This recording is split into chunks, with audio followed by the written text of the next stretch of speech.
Hello everyone and welcome back to lecture series on Economic Survey 2022-23.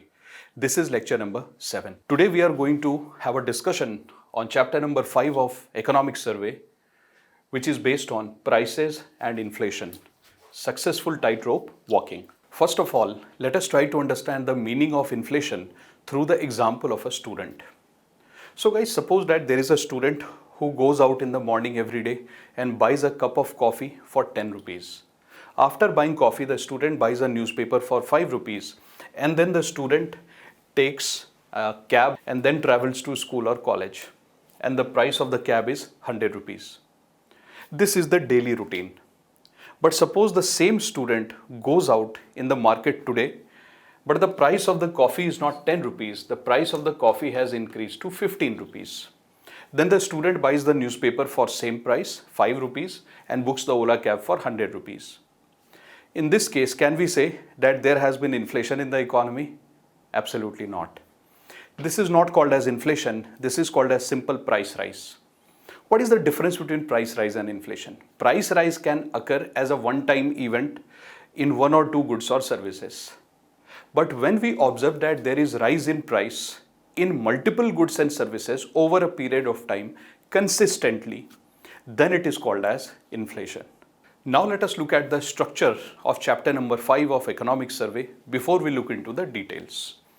Chapter number 5, inflation, can be divided into three different sections. In section 1, we would understand the situation of global inflation.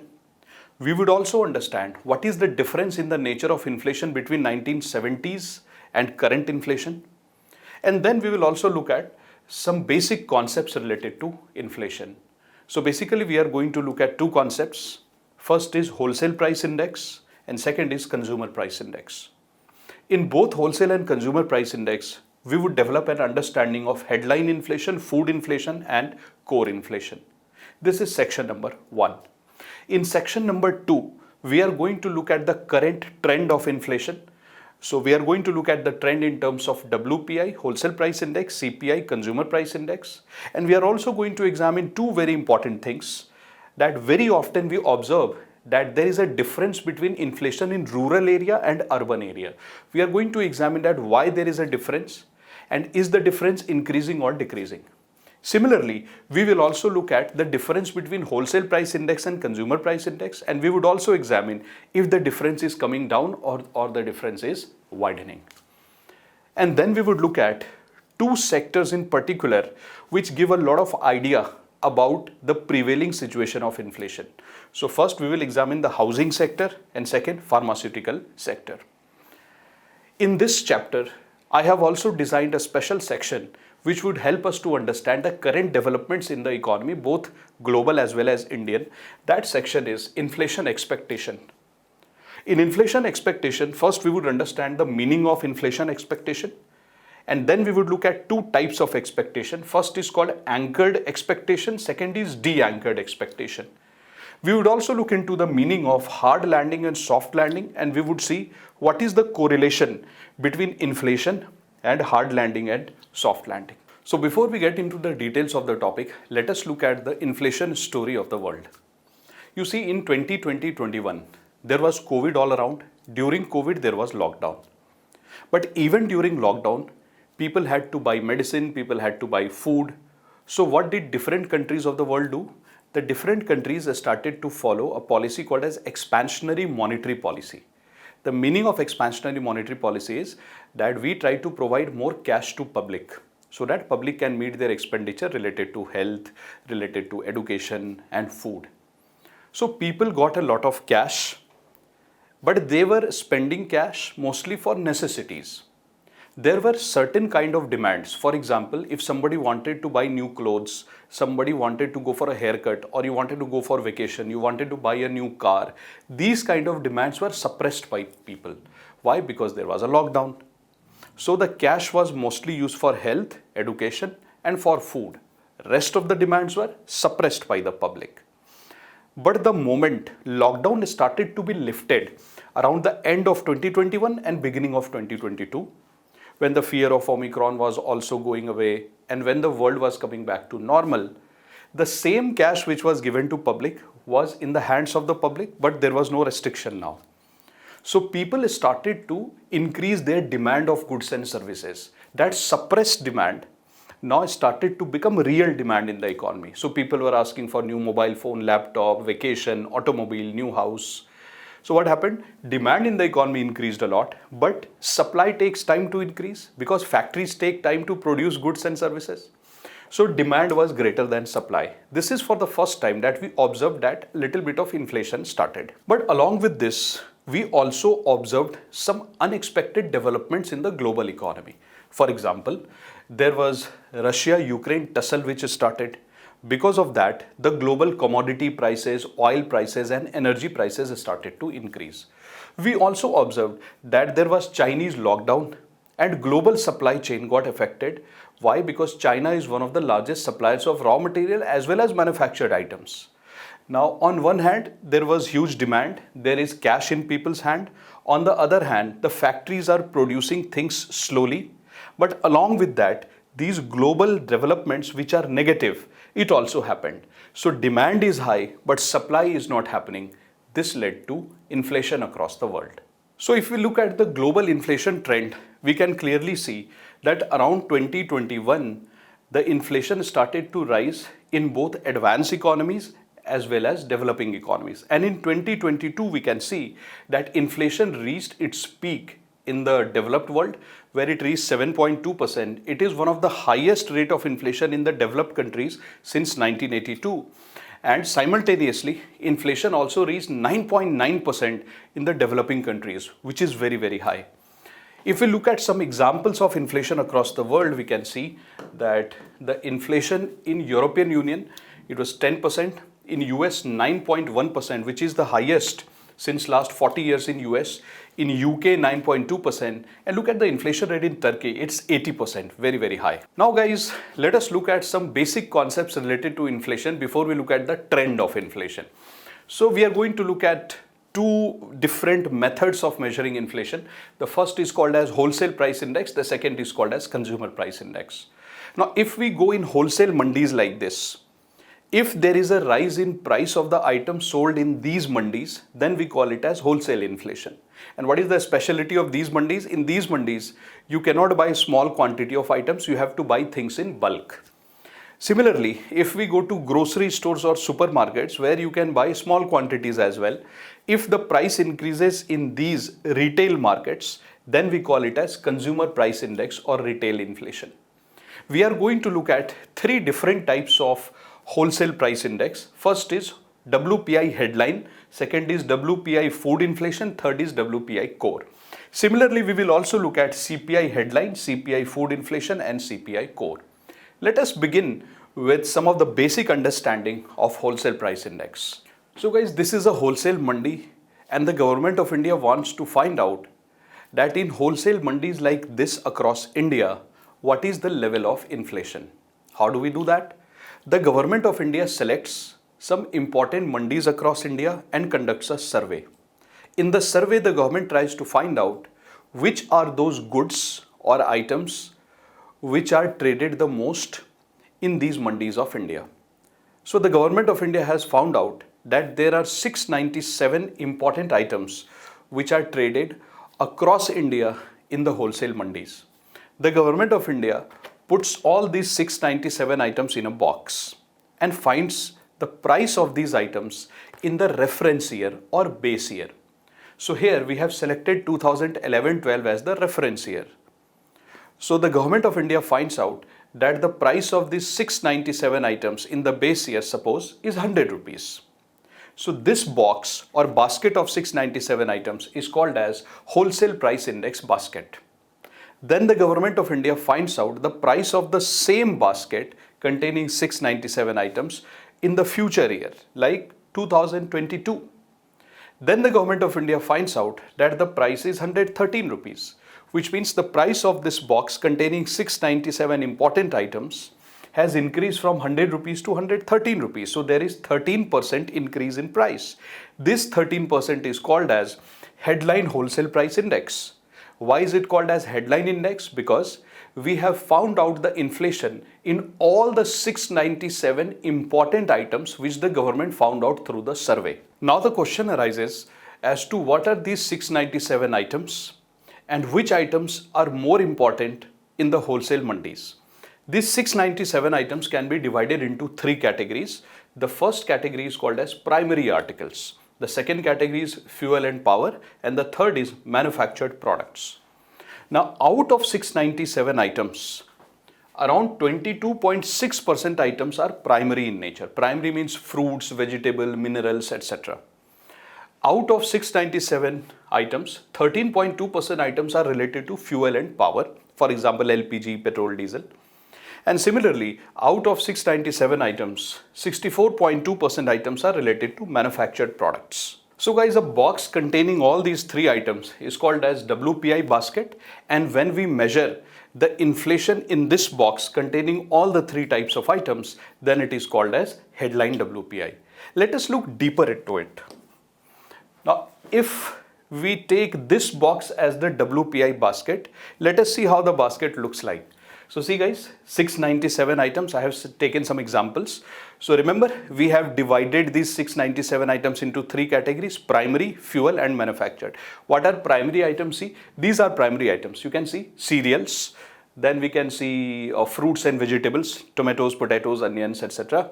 This is how the wholesale mandi looks like. And these are minerals. So these things are called primary items.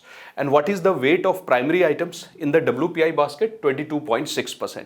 Now primary items contains two types of items. If you see, primary items contains, for example, food 15.3% and other 7.3%. Other means, for example, minerals. If you add them, 22.6%. Now let us look at fuel and power. See, this is LPG, petrol, diesel. So fuel and power 13.2%.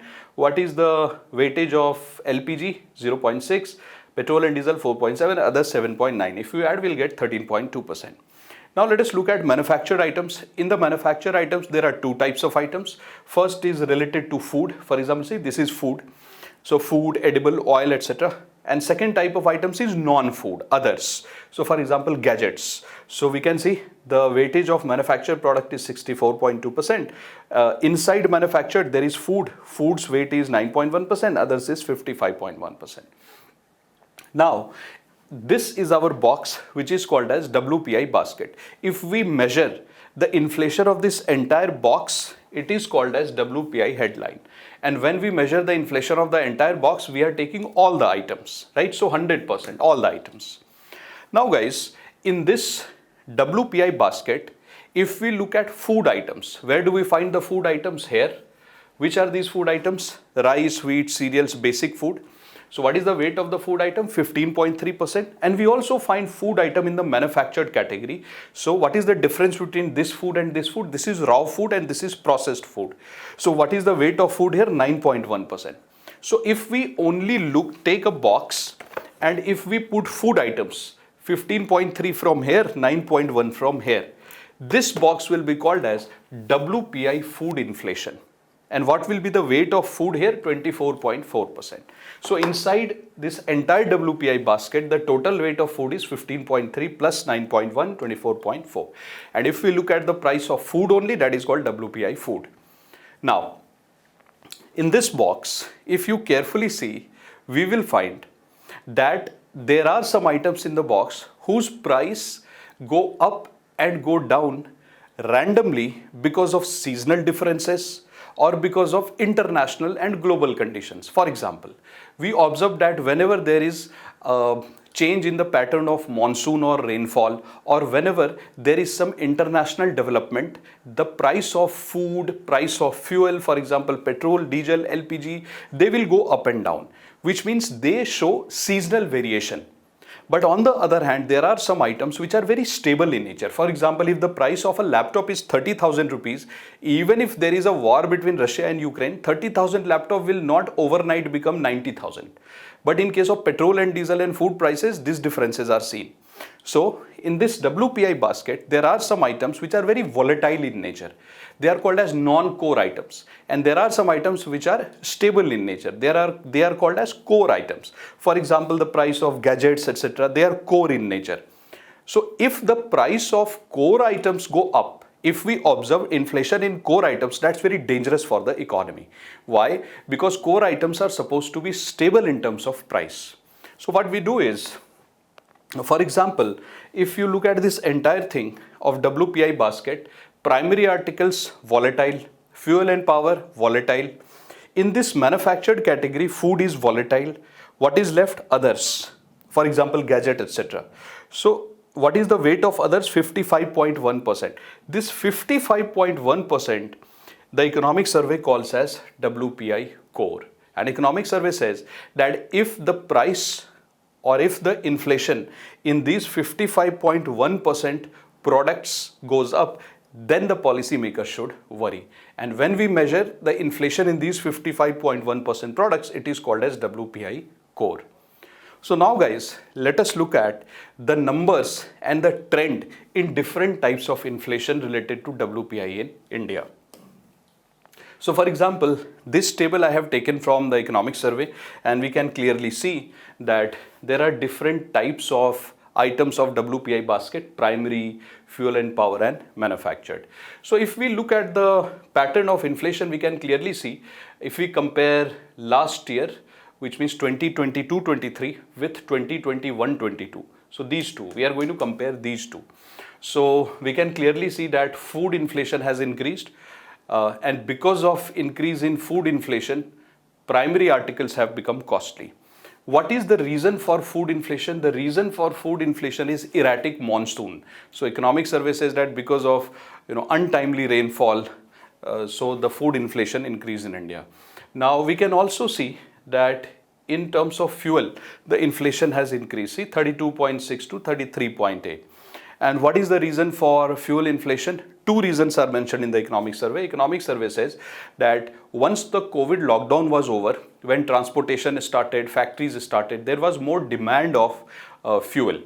But the OPEC countries, the oil producing countries, they reduced the supply. So demand was more, supply was less. So inflation happened. Another reason is mentioned in the economic survey. It says that India imports almost 80% of the oil requirement. Now, because there was depreciation in rupee, which we have discussed in lecture number 6 of economic survey, that because of depreciation in rupee, our import became costly. So India was importing costly oil. Because of that also, fuel prices increased. Now, if we look at the manufactured products here, so we can see that in manufactured products, the inflation came down. Why?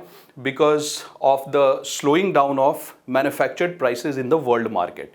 In the global market, initially after COVID, the price in the manufactured products increased, but later on it started to come down.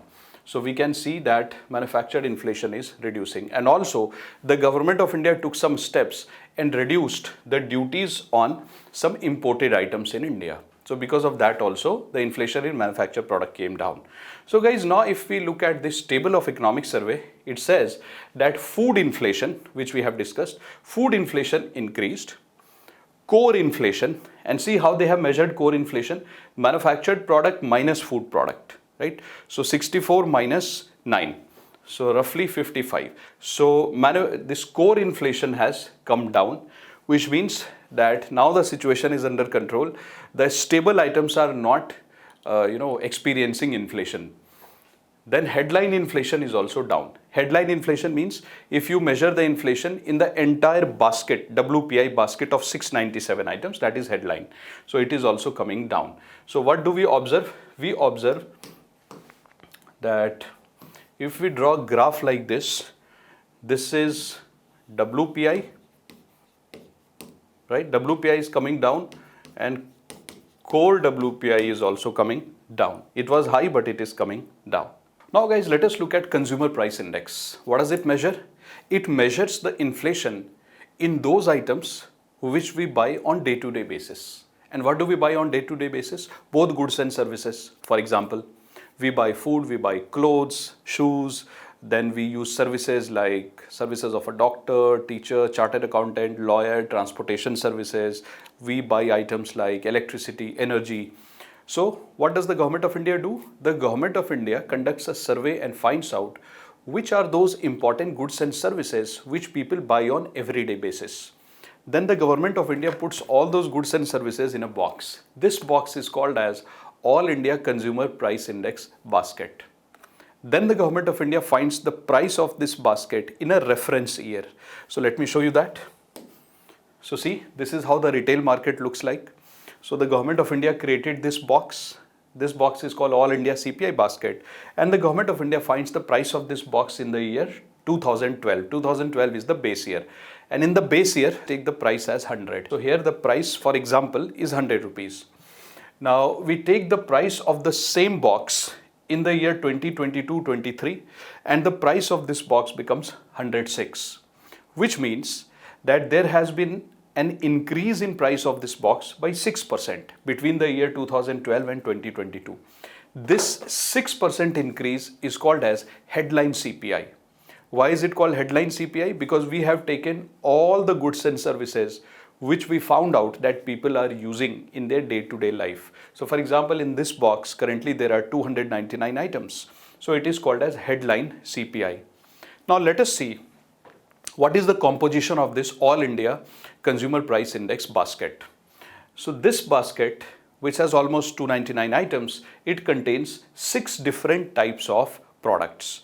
So what are the 6 different types of items that people buy in everyday life? For example, food and beverage. Now, pan, tobacco, intoxicant, clothing and footwear, housing. Housing means rent. What is the rent we pay? Fuel and light.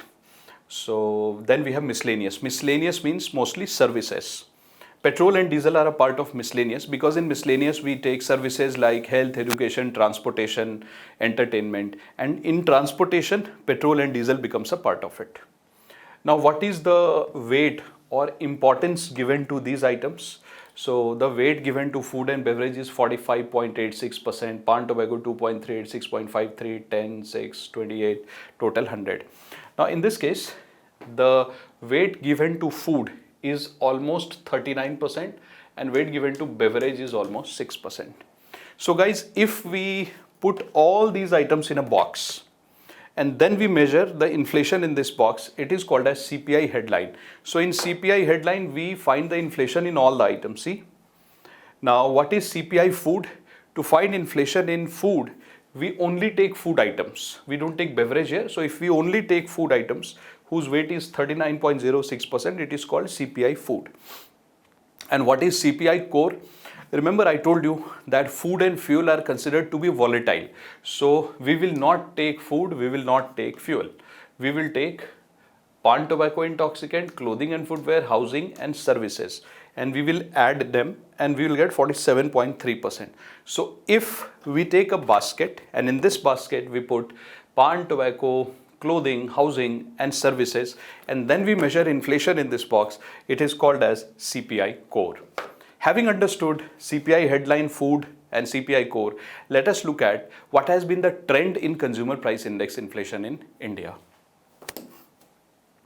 So guys, we can clearly see that the price of food and beverage has increased. And why has the price of food and beverage increased? Because there has been increase in the cereal products. So for example, rice, wheat, etc. has become costly because of shortage.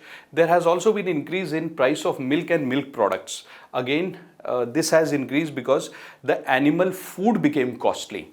Then the economic survey says that vegetable prices also increased mainly because of increase in price of tomato. There was tomato shortage.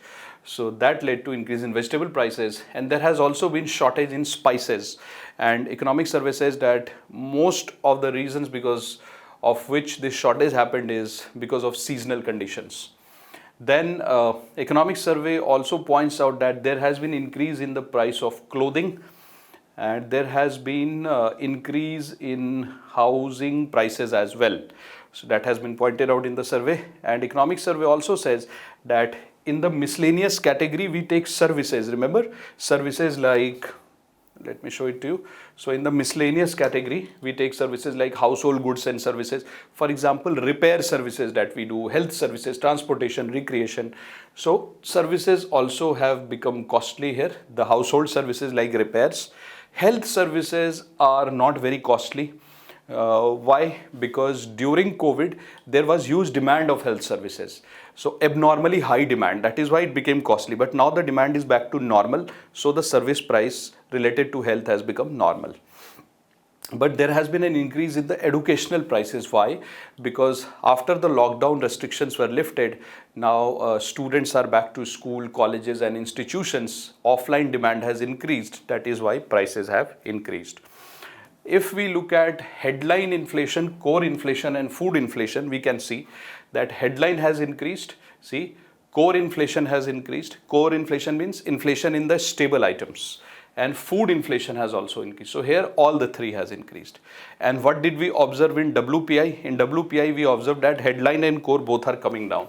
So we are observing something like this. WPI is coming down like this and CPI is increasing. CPI has increased like this, which means earlier they were very different from each other, but now WPI is coming down, CPI is increasing, so of course they are going to meet somewhere. That is the idea that we are getting from the picture in the economic survey. Now let us have a look at the steps taken by Government of India to control consumer price index. Now for cereals, the Government of India put an export ban over wheat because there was lack of supply of wheat in India.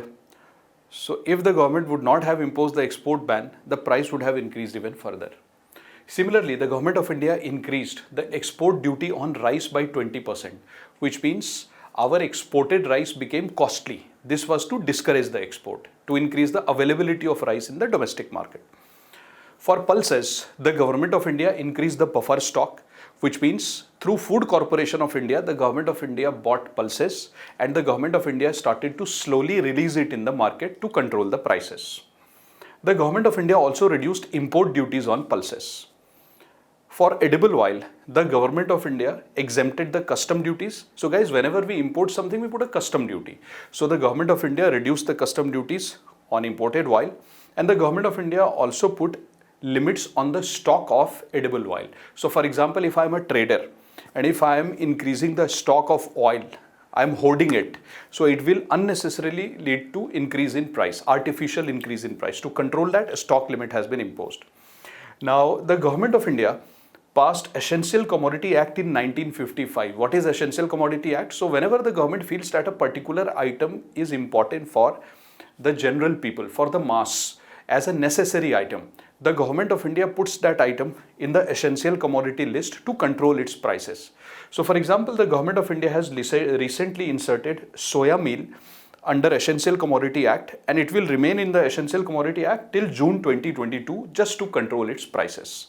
Now let us compare what is the trend of rural inflation versus urban inflation. So guys, if we go to rural areas of India and if we take a basket and ask people that what are those items that you are generally consuming on everyday basis, those goods and services which are frequently consumed in the rural area, and if we put those items in the basket and then we try to find out the inflation in this basket, that will be called as rural inflation. Similarly, if we go to urban areas and ask people that what are you consuming, we put all those things in the basket and we try to find the inflation in the basket, that will be called as urban inflation. Now in India we have observed that rural inflation and urban inflation move in different directions. Why is there a difference in the rural and urban inflation? Because essentially people eat similar kind of food, wear similar kind of clothes. Then what is the difference? The difference is the importance that people give to a particular item. For example, if we go to rural areas and if we go to urban areas, we will see the difference that people give more importance to food in rural area and less important to food in urban India. Why? Because in urban India, the income is high. So when people spend money in food, the proportion of their income spent on food is low. In rural areas, the income is low. So even if people spend a small amount of money on food, but the proportion of the income spent on food is higher. So that is why the weight given to food items in rural area is higher, urban India is less. So similarly, we can see that the items are same in both rural and urban India, weights are different. For example, in rural India, there is no concept of rent as such in general, but in urban India, the importance given to rent is 21.67%. Similarly, if you look at fuel, in rural India, people are more sensitive to fuel prices. See, 7.94% is the weight. In urban India, the sensitivity towards fuel is 5.58%. So because of the difference in the importance or weight that people give to different items in rural and urban India, there is a difference in rural and urban inflation. So what have we observed in India? So we have observed in India that during COVID, urban inflation, so guys, this is urban inflation was higher than rural inflation. This we had observed during COVID. Now, for example, during COVID, so if you see that there is an increase in rent, etc., housing prices, so urban inflation will capture it, but rural inflation will not capture it. But from 2022, we observed that rural inflation has been higher than urban inflation. See, food has got higher weight in rural area and food has lower weight in urban area. The global food prices over a period of time came down. So urban areas got the benefit and the food prices came down in urban area faster than rural area. In rural area also food prices are coming down, but food has got higher weightage. But in rural area, the food prices are coming down little slowly. Plus also, rural area gives more importance to fuel. Inflation rate in rural India is slightly higher compared to urban area because of food and fuel prices reducing little slowly in the rural area compared to urban India. Now we also observed that in most of the states, the rural prices are greater than the urban prices currently. And we also observe one interesting thing, that over a period of time, the difference between rural and urban inflation is coming down. Now, why is it happening like that? We can clearly see that, you see, in the month of March 2022, we can see that difference between rural and urban inflation is maximum. But after that, both food prices are coming down in rural and urban India, but it is coming very fastly down in urban area. So urban inflation is coming down, rural inflation is also coming down little slowly, but it is also coming down. So direction is same. So we see that both rural and urban are moving in the same direction and there is less gap in them. Similarly, if we look at food inflation, we can clearly see that food inflation was at its peak in the month of March 22, but after that the direction of movement of food inflation is almost similar in rural and urban India. So rural and urban inflation gap is coming down. Now guys, let us have a look at the wholesale price index versus consumer price index gap. If we notice here, this is wholesale price index basket, this is consumer price index basket. Let's see what is happening. So if we look at the importance given to, let's say, food products, in the wholesale price index is 24.4% and in the consumer price index it's 39.06%. So there is a difference, which means if food price increases or decreases, it will have a slightly different impact on WPI compared to CPI because of difference in weight. Similarly, if we look at fuel price, you see the importance given to fuel is 13.2% and here the importance given to fuel is 6.84%. That is also different. And similarly, if we look at services, so in CPI, services are included in miscellaneous and it has a weight of 28.32% and there are no services here. So if service becomes costly, CPI will rise. So see what happened in the world economy is that in 2021-22, if we see, CPI was 5.5%, but WPI is 13%. Now, if you look at 2022-23, the gap has come down. See, they are very close to each other. Why did WPI come down here? WPI reduced because we observed in the world that crude oil prices, iron, cotton, aluminium, these are all our imported items. So these imported items are available in the wholesale mandi. Their prices came down. When their prices came down, the WPI started to come down.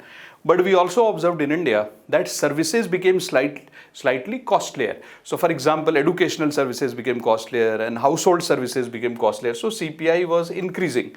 Now, if you see that CPI is increasing, WPI is coming down, so they are going to converge.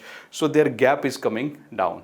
In the similar fashion, guys, if we compare WPI core and CPI core, core means those items which are stable in nature.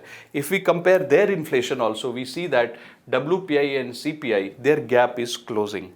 So in UPSC, they might ask you a question that what is the nature of gap between CPI and WPI? The answer is both CPI and WPI, the gap is reducing. And if they ask you what is the nature of the gap between WPI core and CPI core, the answer is that gap is also reducing. And if they ask you a question that what is the nature of gap between rural and urban inflation, the gap is also reducing. So all the three gaps are reducing. So in the current economic survey, the government has given a small discussion on housing sector and pharmaceutical sector. Pharmaceutical is important because it is about survival of the people. Medicines, they save life, so their prices should not go out of control. Housing sector is also regarded as an indicator of the economic conditions. So let us see if the price of housing has increased and if people are able to afford it. And let us also see how the government is controlling the price of medicines. So guys, for example, if you want to take a home loan, where will you go?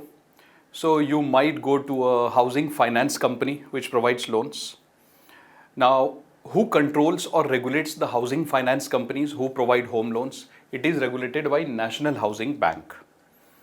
Similarly, if you want to take home loans, you can go to a scheduled commercial bank also like SBI, or you can go to a housing finance company, or you can go to a cooperative bank. All these taken together are called as primary lending institutions for housing. Now let us see what has happened in India in terms of housing finance and the prices. National Housing Bank is the apex bank which regulates and provides license to the housing finance companies. So National Housing Bank publishes two indices. These two indices are used to find out what is the level of price of the housing sector in the economy. The first index is called as Housing Price Index measured at assessment price.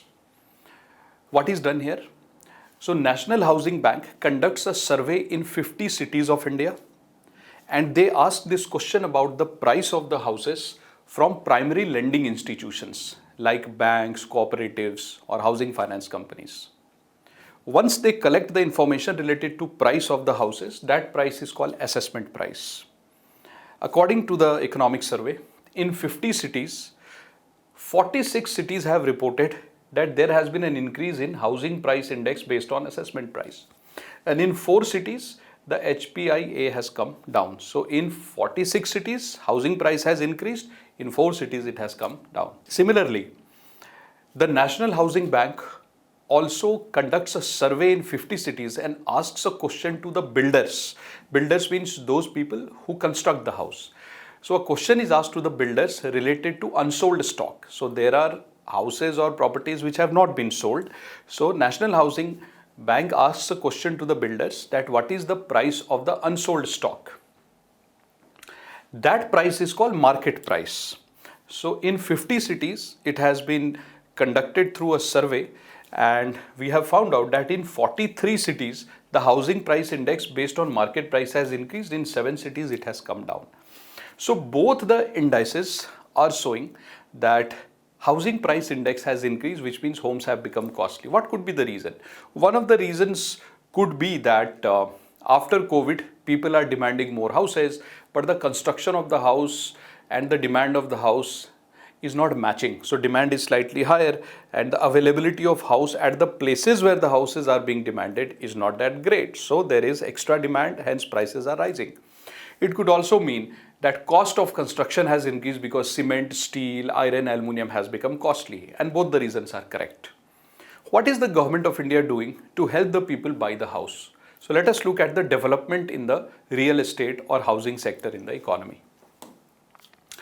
You know, after COVID, the government of India was keeping the rate of interest low so that home loans could be cheaper. Later on, to control inflation, the government started to increase the rate, but initially it was kept low. Under Pradhan Mantri Awas Yojana, the government of India is trying to help the low income group and the middle income group of the society to take home loans at affordable rate of interest. So interest subsidy is being given to them.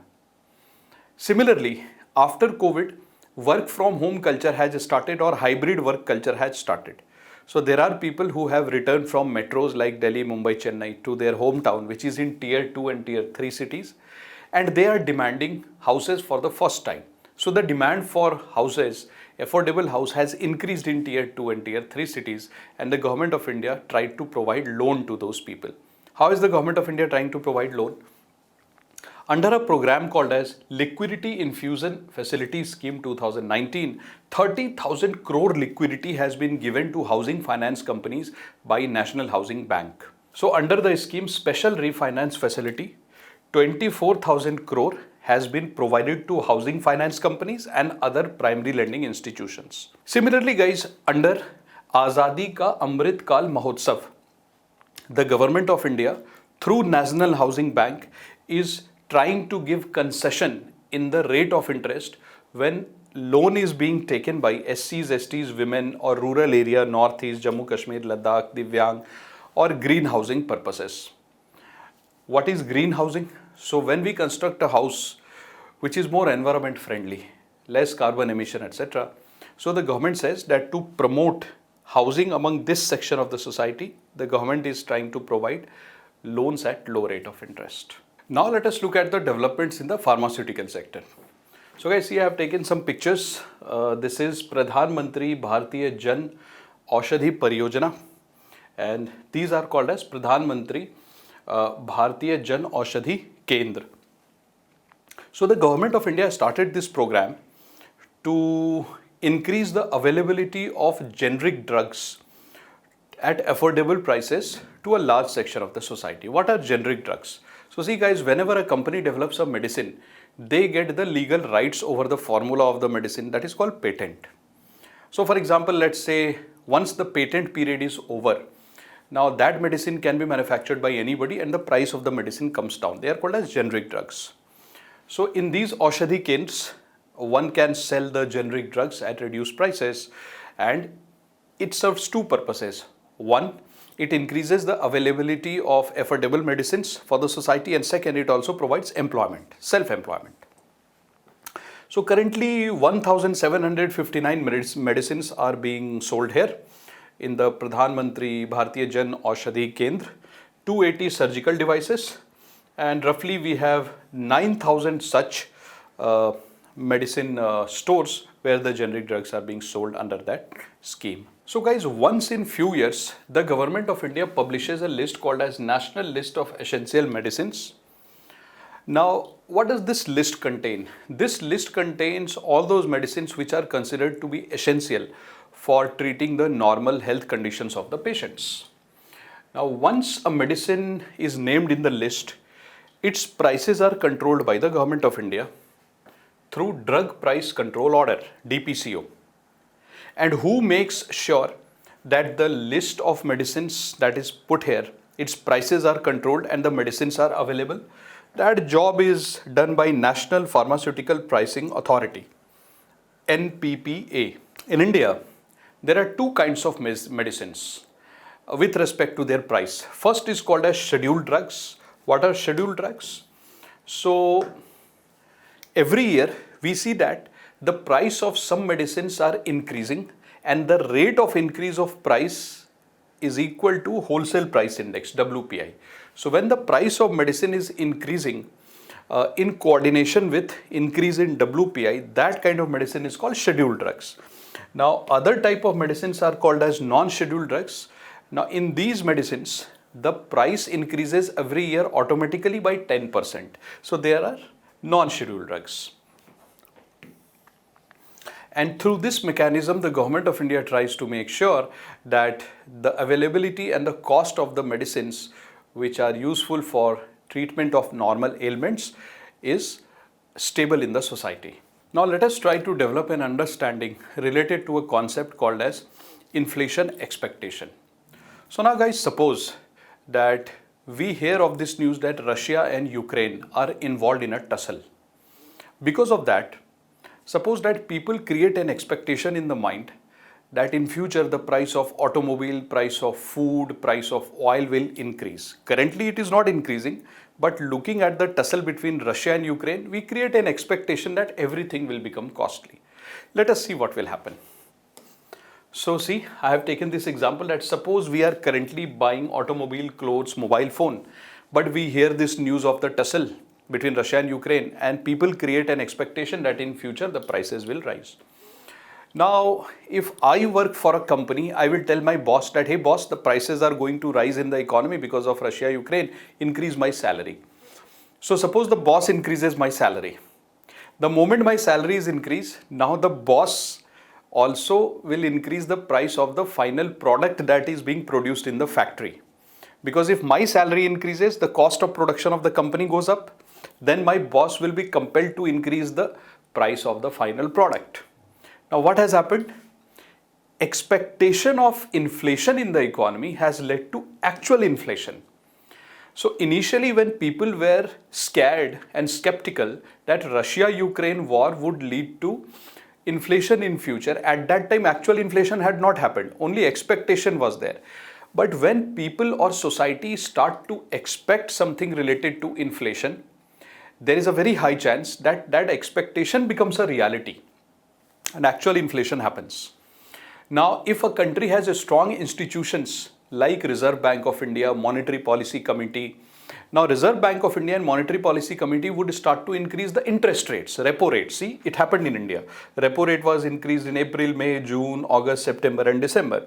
So 6 times repo rate was increased. This I have taken from the economic survey. The repo rate was increased slowly from 4 to 4.4%, 4.4 to 4.9 and then to 6.25%. When repo rate starts to increase, now if people have faith in Reserve Bank of India and if people believe that economy is capable of handling inflation, then people would create another expectation in the mind that in the long run, our Reserve Bank of India and Monetary Policy Committee would be able to reduce the inflation to 6%. This is the long run expectation. So guys, what are the two situations that can arise after this? Situation 1. Suppose all that is going on, Reserve Bank of India is increasing the rates and people believe that everything will be okay. Now suppose that something has happened in the world because of which there is a rise in price in a few commodities in short term. So for example, the rise in price of medicines could be there in the short term. Now if people believe that Reserve Bank of India will be able to control the inflation in the long term through rate of interest, etc., then people will not change their belief. Once they create the belief in mind that Reserve Bank of India is already doing its work and they will be able to control the inflation.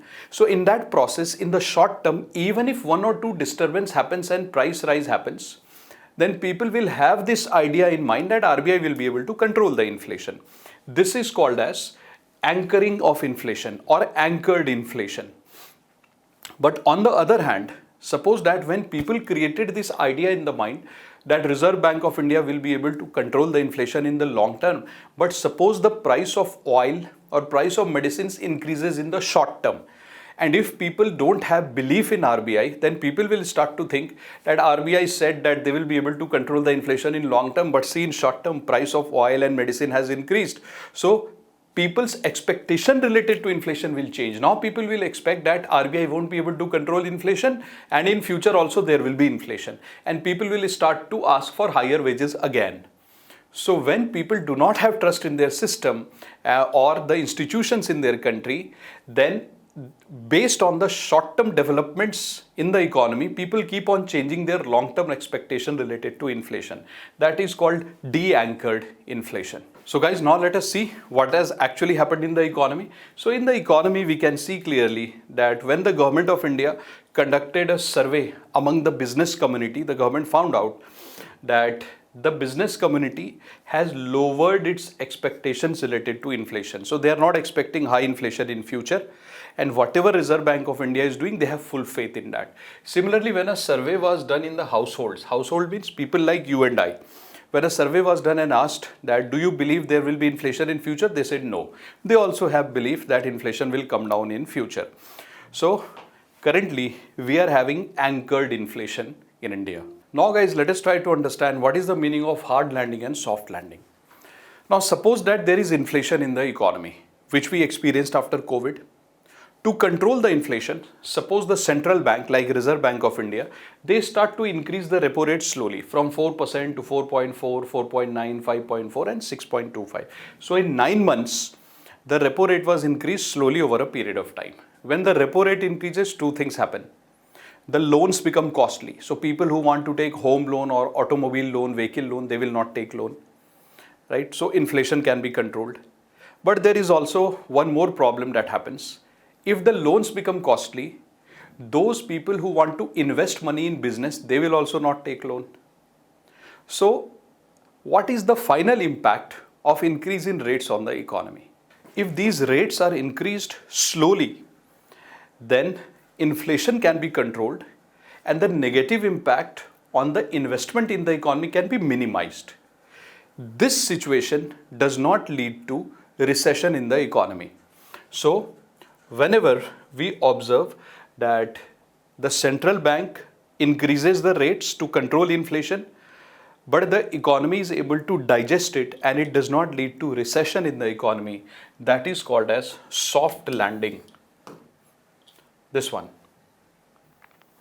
But many a times, when the Reserve Bank or the central bank starts to increase the interest rate very aggressively, inflation can be controlled, but investment also comes down and it might lead to recession in the economy. That is called hard landing.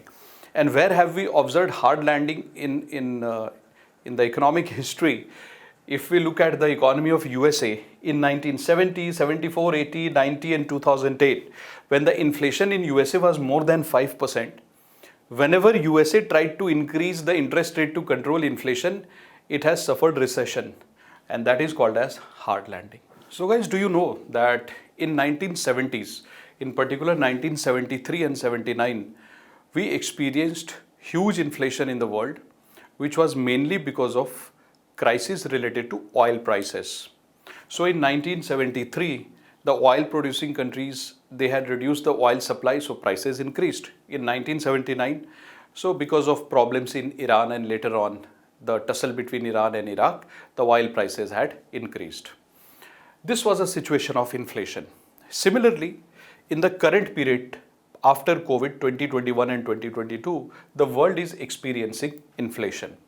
So the economic survey compares the situation of 1970s with the current inflation and tries to find out that is the nature of inflation same. So let us see. So if you look at the inflation in 1970s, here the oil prices increased a lot. Here also in the current period, the oil prices have increased, but the increase in oil prices in the current period of inflation is lower. Here it was mostly because of oil prices. That's the first difference. Second difference, in 1970s, since it was mainly because of increase in oil prices, so oil was the most dominant factor.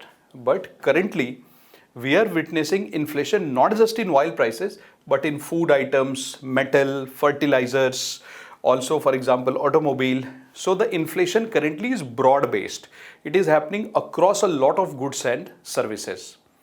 Third, so initially in 1970s when inflation happened, it was observed that the inflation was not random or new. The inflation in 1970s was actually the result of inflation which was happening in the past also. So before 1970s also, inflation was happening and it was slowly building up. But the current inflation that has happened, we don't observe high phases of inflation in the recent past which has led to current inflation. It has happened after COVID. So current inflation is not because of some factors which has been building up over a period of time. That's another difference. Now, in the current phase, when inflation has happened, the global supply chain has the capacity to recover. Because if China is not supplying us goods and services, no problem. Other countries are making alternative arrangements for increasing the supply of raw material and finished products. For example, there is formation of Global Supply Chain Resilience Initiative, etc. But in 1970s, because of inflation, if somebody wanted to increase the supply chain, it was not that much resilient. It was not possible to recover from the supply chain disruptions at that time. And one major difference is that the current inflation that we are observing is mostly anchored inflation, whereas in 1970s the inflation was de-anchored. And we have already seen what is the meaning of anchored inflation, that if people create an expectation in long term that inflation will come down, and since we have the correct institutions in place which are strong and efficient like Monetary Policy Committee, people do not change their expectation. Even if short term increase in prices will happen, people's long term expectation are intact and our institutions, they take action accordingly to control the prices. But de-anchored would mean that once people create expectation that in the long term inflation will happen, if some disturbances happen in the short term, people will change their long term expectations. So if people are expecting that in long term inflation will be controlled, but suppose some short term disturbance has happened, now people will change their expectations and start to believe that in the long term inflation will happen again. This is de-anchored. So see guys, I have noted down the differences between the previous inflation 1970s and the current inflation through these 5 points. So thank you so much. This concludes our lecture on chapter number 5, inflation. We'll see you soon with the next lecture. Thank you.